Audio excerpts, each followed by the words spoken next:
Hello everybody, my name is Paul Tace. In this video we are going to be going over CTRs and restricted areas where we can and cannot fly.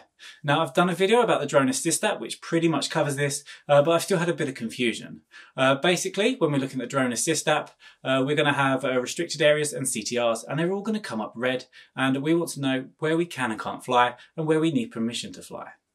So what I've done is I've got Colin from iRed. He's an instructor there, so he knows his stuff, and he's going to be able to explain exactly where we can and can't fly and the reasons behind it. So I believe this video is going to have a great deal of value. This is information I can't really find anywhere else. So if you do find this video useful, hitting that like button will be a huge help at getting this video out there. Without saying any more, let's get started.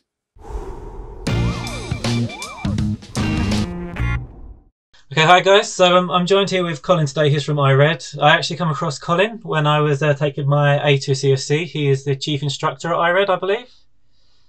Senior instructor. Senior instructor, sorry. There is one other above me. All right, we won't tell them about that. We don't need to know. I'm the better one. Okay, so I say Colin really helped me through my A2 CFC. Is really helpful. And as I said to Colin earlier, I felt like I was the only thing he had to take care of. Every time I emailed him, he was always really quick at getting back to me. And since then, I started doing my GVC with them as well. So it's been really helpful. If you'd like any more information about taking these courses, there's a link in the description down below. The reason I've asked for you to come on is because I made a video a while ago about using the Drone Assist app. Right. And I've been going through showing people different restricted areas, saying where you can and can't fly. After doing that, I think I got a lot of confusion about where people can and can't fly.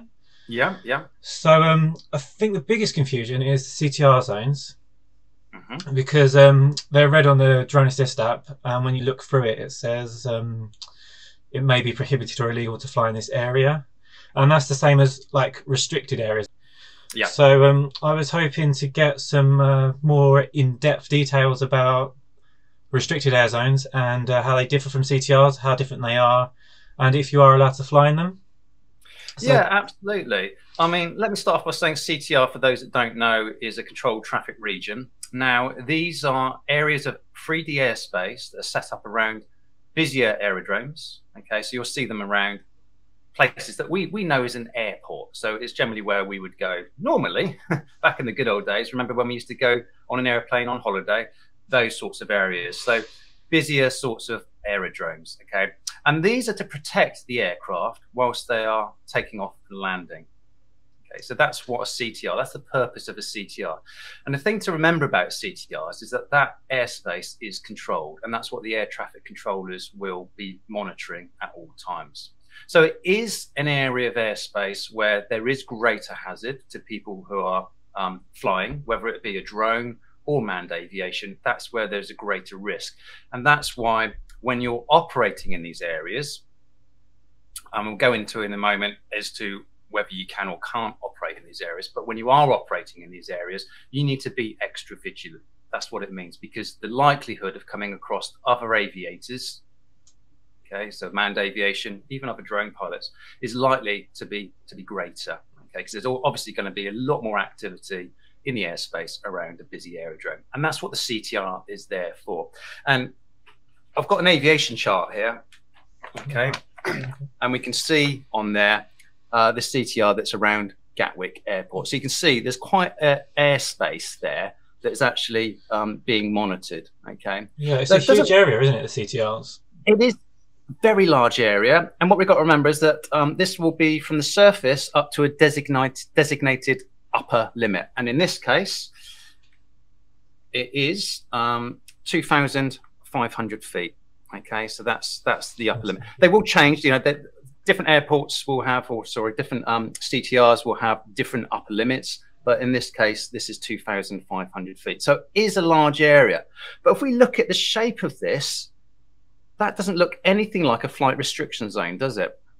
No. Okay, so that means we can fly within there, but obviously we need to cross-reference this with an app such as Drone Assist, or any other app, or web resource that can actually show us where the flight restriction zones are. And then if we're flying, say for instance here, we're going to be well outside of the flight restriction zone, but we can fly there, but we need to be extra vigilant. Now, the other side of it is if you're a hobbyist, that's all you need to do, really. Okay, you just check the airspace. We're using visual line of sight when we're flying, aren't we? So we just keep vigilant. As long as we are not flying within that flight restriction zone, which obviously we're not allowed to fly in without permission.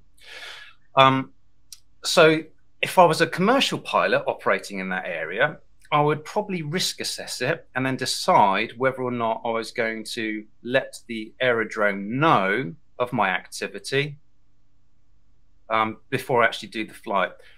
Not out of permission. I'm not asking for permission here. I'm literally just letting them know out of courtesy. Because if you're a commercial pilot, you're generally going to get a lot more, the public are going to be noticing your activities a lot more, okay?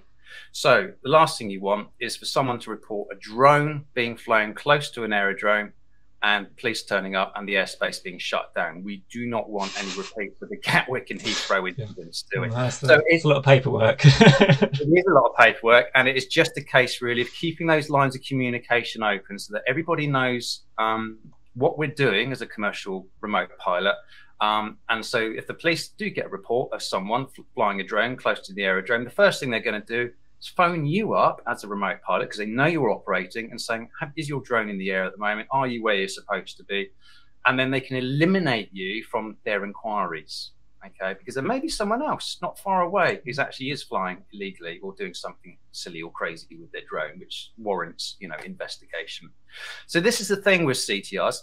You can fly within them, but remember that the flight restriction zone will be encompassed within that. So you do need to cross-reference that. And Drone Assist app is actually quite good because it does show you the flight restriction zone and the CTR at the same time.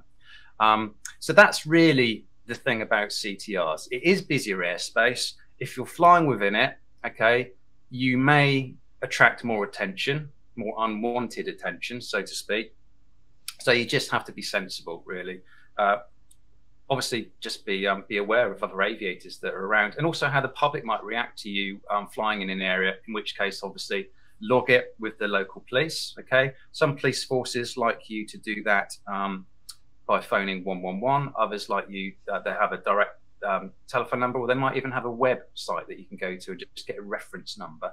And also, just let the aerodrome know what you're doing out of courtesy. You know, give them a start time, give them your height, give them your location, and tell them when you expect it. Okay, so that you advise that for commercial or for hobbyists? For commercial, not for hobbyists. Okay, because hobbyists, and the reason for that is hobbyists are going to be flying in completely different areas. As a commercial pilot, you're generally flying there for a reason, and that reason is generally, if in a built-up area, going to be a building inspection, for instance. Okay. Okay.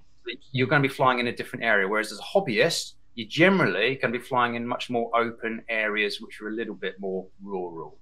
Okay, lovely, thanks. That really highlights that. So, because the question I had is, why would you put this on a Drone Assist app? As a hobbyist, you'll look at a CTR, and although you may have an increased awareness of what you're doing and just be that bit more careful, it's not going to restrict you really in any way. You should just stick more, what's the word I'm looking for, strictly to the drone code. Sorry, I don't usually film in one go, so this is a bit of a challenge for me. Right, it can all be edited. In fact, you know, this now will be edited out. Yeah, there'll be a little glitch in the video. No worries. Okay, so that was a big thing for me, because a lot of people keep coming to me and asking me that, and when you look for the app, it errs on the side of caution, and actually that puts me off.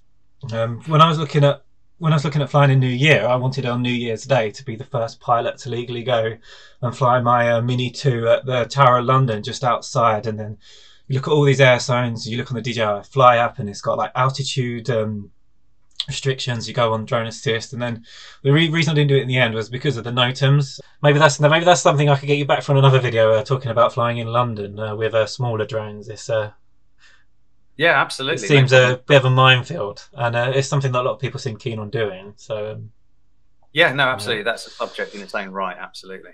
Something I wanted to actually mention in the beginning with the CTR. When I log on to the DJI Fly app, which again is, if most people watching this will be using that app, it will show you that you're flying in a zone D or an airspace D zone or a Class D airspace. Class D airspace. So basically all RTCs are going to be a Class D airspace. The airspace around aerodromes does tend to be Class D. Okay, so CTRs will generally always be Class D airspace. What we've got to remember about airspace is that it comes in different classifications, and the classifications relate to whether you're flying with visual flight rules or instrument flight rules. Now, we have to remember this is aimed squarely at manned aviation. Okay, but if we are aware of the classification of airspace, we can then work out where it starts and where it may end. Okay, so for instance, Class D airspace will surround a lot of aerodromes. Okay, it'd be the CTRs, for instance, and quite often the CTAs as well, so the controlled traffic areas outside of the controlled traffic region. And with that, we know that it is controlled airspace. That will be being monitored by air traffic control. Whereas uncontrolled airspace, so Class G airspace, no one's monitoring that. But that doesn't necessarily mean that manned aviation cannot contact an air traffic controller and ask for assistance. Okay, it's just that it's not monitored 100%. It's not being controlled. Lovely, thank you. That clears up. I think that clears up a lot of uncertainty, which is really great. Just to go through, I also get people asking about flying in restricted areas. Yeah. So my impression of that is that as a hobbyist flyer, you probably won't be able to get access to that. You need to ask permission from the CAA, go through a whole process. And if you go for a process of restricted area and they say, why do you want to fly? It's like, I just fancy a nice little fly around. They'll be like, no. So you really need like a commercial qualification, such as a GVC?